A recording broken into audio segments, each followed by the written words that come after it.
I'm joined by Ramona Shelburne, Chiney Agumake, and Kendrick Perkins. Look, we're going to jump right into this. Draymond Green stirred up some things on Patrick Beverley's podcast. Everybody does everybody's podcast. Everybody does right? everybody's podcast. He spoke about a number of topics, but we're going to look at what he said about Chris Paul. And quote, I've publicly said that I didn't like Chris before. And I'm not just going to be like, oh man, that changed now that he's my teammate. No, I'm looking forward to talking amongst men. Look, there's a lot of history between the Warriors and Chris Paul over the years. But Ramona, I want to ask you first. How bumpy do you think this ride could get?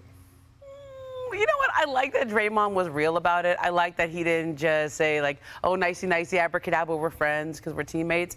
He was real. Like, they had real beef, and they've had a lot of wars in the playoffs and in the regular season over the years. But I think Draymond is man enough to know, like, Chris Paul's a great basketball player, and Chris is the same way with Draymond. What I think Draymond was doing was setting the parameters of their relationship, okay? And I remember when Kobe Bryant was in Los Angeles, Dwight Howard joined the team, and right out of the gates, Kobe basically just let him know, like, this is my team, and I'm not going to be handing any torch to you unless you are ready to take it.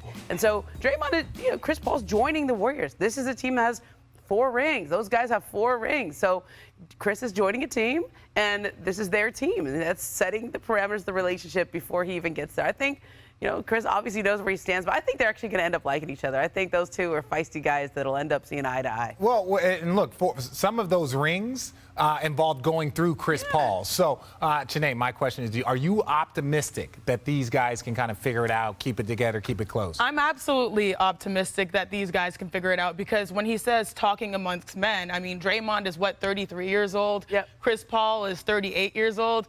They're not here for all that, like, oh, that's cute, let's be friends. They're here to win. And so, yes, there's going to be a little bit of a power struggle.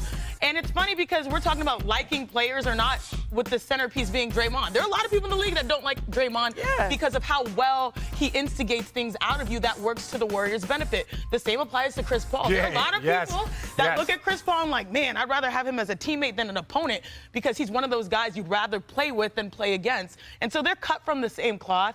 I think that they'll work it out. The bigger question is, how will they balance the rotations and the chemistry with Chris Paul? Does he insert into the starting lineup? Does he come off the bench? How do you maneuver that? Because that was an issue for the Warriors. They had so many starting lineups last year by necessity. How does him playing with Steph and Clay and Draymond and company really factor into that equation? Okay, so I'm going to go to Perk because we know there is no short of players that don't like Perk when he played now. So, Perk, I want to know this. Have you seen an example of 2 guys that didn't get along, but then they get in the same locker room and they become best of friends?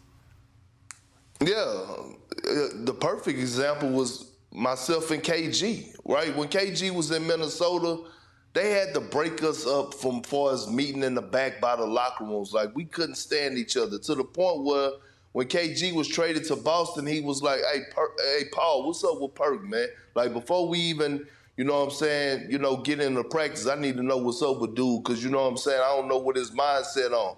And we went to London. And the whole ride there, KG and I never said a word to each other. It's when we got on the court in training camp, we got between those lines. At practice, we started going at it. And ever since then, look, basketball heals all wounds. That is your sanctuary. Once they get in the lines and get to competing and all of a sudden they get to communicating on pick and rolls and defense and screens and things of that nature, all that other stuff go out the window. We're talking about grown men. This is not nothing new. I was in the locker room with the Celtics where they had Shaq, Jermaine O'Neal, Paul Pierce, KG, Ray Allen, Rondo. You don't think it was so many different personalities and guys walking in with different mood swings or didn't fool with each other? Like, this is normal. Yeah, no, I think the drama is completely normal. So people, it's professionalism. If you can, I didn't like you. I still don't like you, and that's what's amazing. But we show up every single day and we act somewhat professional. At least I do. I don't know. Okay, a little different. Perk is the professional. Perk was supposed to be here today. Anyways, I don't even want to talk about that. Chiney, I want to talk about what is the best 5-man lineup that the Warriors can roll out. Because we can say hypothetically, but ultimately unfortunately, we don't fully know. What do you think the best five-man lineup is? So I crunched the numbers with our producer, Jose, and the lineup of Steph, Clay, Andrew Wiggins, Draymond Green, and Kevon Looney, I wouldn't mess with that, even though Chris Paul is there. Because, one, he missed, 23 games this past season. And so maybe you have this conservative mindset that we're going to use you more and up your usage as you get older, obviously, but more so towards the back half of the season. And come give us a boost off the bench. Why do I say don't mess with that lineup I listed? That lineup shot 54% from the floor, 47% from three, and assisted on 78% of its field goals, which were all the highest, in five-man categories throughout the NBA. So, yeah, when they play, and those are the numbers right there, when they play this lineup, the Warriors, they're playing championship-level basketball. Now, the question is depth, but how do you get better depth? By incorporating Chris Paul potentially, making sure he runs that second unit the same way Draymond sort of commanded that second unit through assisting. Now you have another point guard option, and you don't have to really run the brakes off of Chris Paul. You can use him strategically. And so now our question is this. Now that Bam is 26, who is the best big man in the NBA 25 and under? I'm starting with you, Perk. Jaren Jackson Jr. Yeah. Jaren Jackson Jr. What he did last season, winning Defensive Player of the Year, went back and worked on his game, got it back to the basket game now, embraced playing the center position, elite rim protector, can shoot the three, got handles. I mean, I don't know, if he keep getting better, we're looking at not only an all-star for the next few years, but an all-NBA player in the next couple of years. Okay, so you have the right answer, okay, because it's definitely Jaren Jackson Jr., but I'm going to give you the interesting answer. I think Chet Holmgren is really interesting, you guys. We didn't see him last year. I got to watch him a little bit in a summer run before he got hurt. This summer at Summer League, he is a very interesting young man, and I think the Oklahoma City Thunder are going to really turn some heads this year with him. I'm going to say this. Look, I like the Chet Holmgren pick, but I can't pick someone that hasn't played a basketball game. I know. But I think people are going to. He's he was so the number 2 pick. competitive. Assignment was stud. pick the best big man. Thank you. God, it's so good to have you Frank went here. First, okay? So good to have Frank you went here, first. Tim. Wow, and it's not me finally. All right, who's the best big man, Tim? I mean, listen, on this list, it has to be Jaren Jackson Jr., as Perk said. I mean, he got one Defensive Player of the Year last year. He's got three-point shooting ability. He's improved as a scorer. To me, the most interesting thing about this list, though, with the last 3 years, we've seen the two dominant players in the league be Joel Embiid and Nikola Jokic in terms of winning MVP, right? You look at this list of guys under 25, you don't see necessarily a guy that's going to be that kind of a player down the road. Obviously, Victor Wembanyama coming in the league sometime in the future. We expect him to be in the debate for MVPs. The rest of this list, I'm not sure any of these guys you're looking at in that kind of a realm. Some Defensive Player of the Year candidates, Evan Mobley, Walker Kessler. Alfie's pretty good. See, I'm going to disagree. I think if Evan Mobley, he's only 22 years old. Yeah. I think, again, we're talking about future MVPs. Now, we saw Embiid at 22. We saw Jokic at 22. We might not have been saying these guys were MVPs. So now you think about, and I do agree, Chet Holmgren is one of those guys that I think